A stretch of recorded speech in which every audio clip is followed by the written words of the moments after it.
সিরাজগঞ্জে পবিত্র ঈদ উল ফিতর উপলক্ষে অসহায় মানুষের মাঝে ঈদ সামগ্রী বিতরণ অনুষ্ঠানে ঘুষ ও অনিয়মের বিরুদ্ধে কঠোর হুঁশিয়ারি উচ্চারণ করেছেন জেলা বিএনপির সাংগঠনিক সম্পাদক ও সাধারণ সম্পাদক পদপ্রার্থী মির্জা মুস্তফা জামান।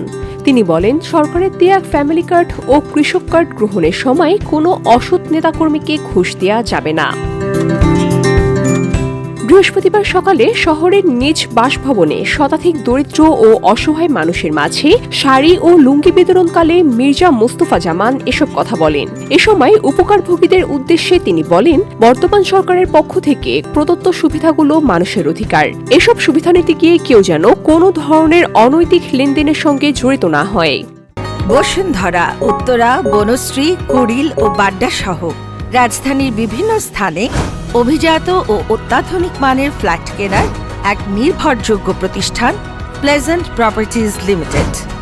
তিনি আরও বলেন, অনেক সময় কিছু অসাধু ব্যক্তি সরকারি সুবিধা পাওয়ার নামে সাধারণ মানুষের কাছে থেকে টাকা দাবি করে, যা সম্পূর্ণ বেআইনি এবং অনৈতিক। এ ধরনের কর্মকাণ্ড থেকে সবাইকে সতর্ক থাকার জন্য আহ্বান জানান তিনি। ফ্যামিলি কার্ড ও কৃষক কার্ড প্রসঙ্গে তিনি স্পষ্টভাবে বলেন, এসব কার্ড পেতে গেলে কোনো দালালের শরণাপন্ন হওয়ার কোনো প্রয়োজন নেই। আগ্রহীরা নিজ এলাকার কম্পিউটারের দোকানে গিয়ে অনলাইনে নিবন্ধন করলেই সহজেই কার্ড পাওয়া যাবে। এতে অতিরিক্ত কোনো অর্থ ব্যয়েরও প্রয়োজন হবে না। আমি প্রতি বছরই সামাজিক মানবিক কিছু কর্মকাণ্ড করে থাকি। তারই অংশ বিশেষে ঈদকালীন, শীতকালীন, বন্যাকালীন আমি আপনাদের পাশে দাঁড়াই। এখন আমার পক্ষ থেকে, আমার পরিবারের পক্ষ থেকে, আমার ভাই বোন, আত্মীয় স্বজন সকলের সহযোগিতা নিয়েই আপনাদের পাশে প্রতি বছর দাঁড়াই।